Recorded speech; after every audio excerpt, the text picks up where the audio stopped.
Good afternoon. Hey, thanks for tuning into my channel one more time. I really appreciate it. Thanks for those who have subscribed to me. That's greatly appreciated as well. Don't have a lot of followers and my videos don't get a lot of views, but I thank you for those who do view. Today's video is going to be discussing some language under which the Democrats have been using lately that I find highly troubling. And that language today is their constant use of the term, no one is above the law.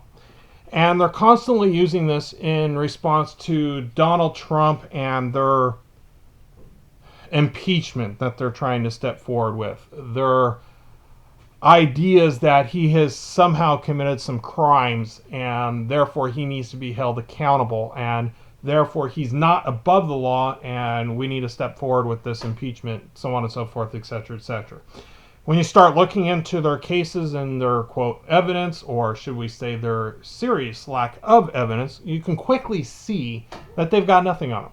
That he hasn't done anything wrong. It's just blatantly obvious. Just do some of your own research, including this modern day thing that's taken place with the Joe Biden thing and the Ukraine, and how they're saying he committed some sorts of crimes, requesting the president of the Ukraine to investigate Joe Biden and what his son did. Release of the transcript of the phone conversation, it's quite clear there was no quid pro quo taking place, that he wasn't threatening to withhold monies or in exchange for information that they can give him on Joe Biden.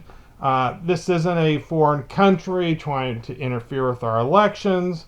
It's quite clear. The transcript is quite obvious what was taking place. It was a conversation between two guys, and take some time, read it. It might be enlightening to all those who think he's committed this great crime and he's got some sort of conspiracy going on. But let's get back to their language of this no one's above the law. It's extreme irony that they're crying no one's above the law when just a few years ago, about 3 years ago in fact now, we had a woman running for president who committed multiple crimes, committed multiple violations of U.S. code in the United States. This woman refused to turn over documents that were subpoenaed. She not only refused to turn them over, but then she destroyed them. She destroyed the information on her cell phones or her PDAs. She busted their SIM cards, or at least had people do it on her behalf, so that information that was also subpoenaed couldn't be turned over. She had a private server in her own basement, so to speak, under which she did, even according to James Comey, receive classified information. All of those things. And then she took her own hard drives and destroyed them with this BleachBit program that completely wipes them out, so you can't even reconstruct any of the information.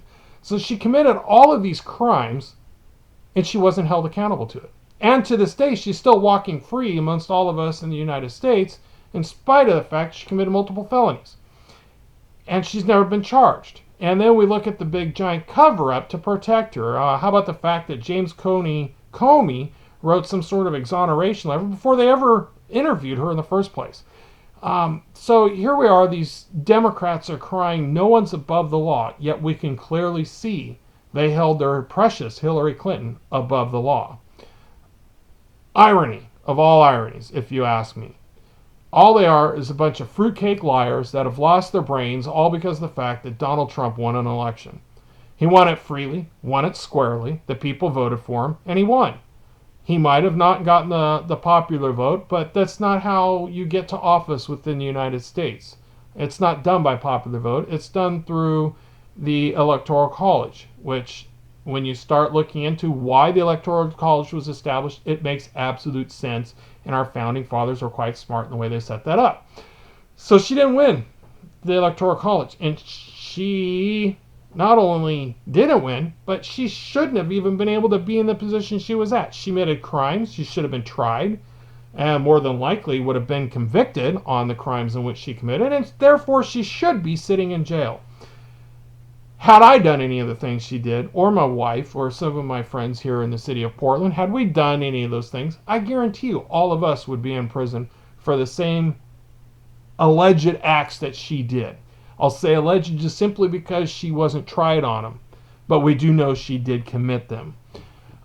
So I would be in jail for it. Most everybody else would be. And yet these Democrats are constantly screaming at Donald Trump that no one's above the law. They did it that whole stupid uh, Senate hearing, or the representative hearing with the testimony of Bob Mueller. They're constantly saying no one's above the law, no one's above the law, no one's above the law. All of them would say that at either the beginning of their questioning or the end of their questioning with Robert Mueller. And, so here we are. They're out there screaming, no one's above the law. And yet, why aren't they crying for justice when it comes to the crimes in which Hillary Clinton committed? Why aren't they calling for justice with the lies James Comey committed and Andrew McCabe? The list is long. These guys lied, and yet they're not sitting in jail. And yet Robert Mueller's got people sitting in jail, or were going to be going to jail for, quote, lying to the FBI. And yet these people aren't being held to that same standard. It literally does appear like we have a two-tier justice system within the United States. One for everybody else, and then one for the higher-ups of the Democratic Party. We might call them the aristocracy of the Democratic Party, if you will, to help to understand what's taking place. This isn't the low people of the Democratic Party. These aren't the people out there rioting in the city of Portland. These are the people in power, in charge of our country. And they're not being held to the standard under which they want to hold Donald Trump. It's absolute hypocrisy. And it just is driving me flat out insane. So that's what I have on that issue for today. I want to thank you for watching if you did tune in. I greatly appreciate it. And I hope you have a pleasant day. And maybe someday we will actually see some justice within the United States. We've seen how Donald Trump was exonerated for the collusion aspect.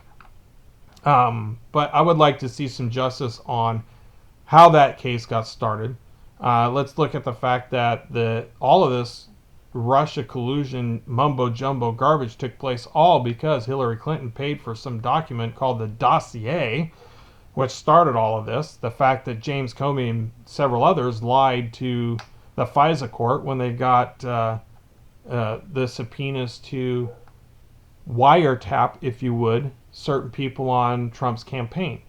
Should we just say the word? They spied on him. I would like to see those people held accountable.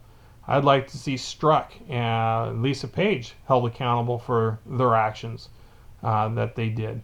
You want to look at high crimes and misdemeanors? How about let's look at those involved in this cover-up, should we say the soft coup, to oust the President of the United States, who was elected properly, who deserves to sit where he's at.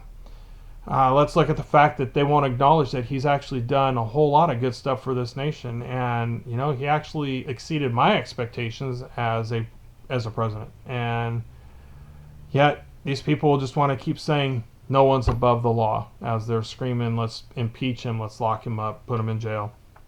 Although I haven't quite heard anybody say lock him up, but that's the whole point they're trying to do, is get him out of office. And I'm sure they would not be happy until he's sitting in a prison someplace. You want to look at high crimes and misdemeanors, let's just go back to the last president, Barack Obama. He committed numerous crimes, yet he's never been held accountable for those either. Fast and Furious for one. How about the fact that he said, I just need my cell phone and my pen, and bypasses U.S. law, where laws have to be made within the House of Representatives and confirmed by the Senate, or made in the Senate and confirmed by the House, and then the bills get passed on to the president, who signs them into law. Nope, he just decides to bypass all that with all his ridiculous executive orders. And yet that guy's still walking freely. I would say he had a big hand in this soft coup that took place against our president, Donald Trump. I'm sure he had a hand in that too. There's no way he didn't know some of the stuff was going on. He was the president of the United States, for Pete's sakes. I'd like to see these people held accountable. That held accountable for the crimes they did.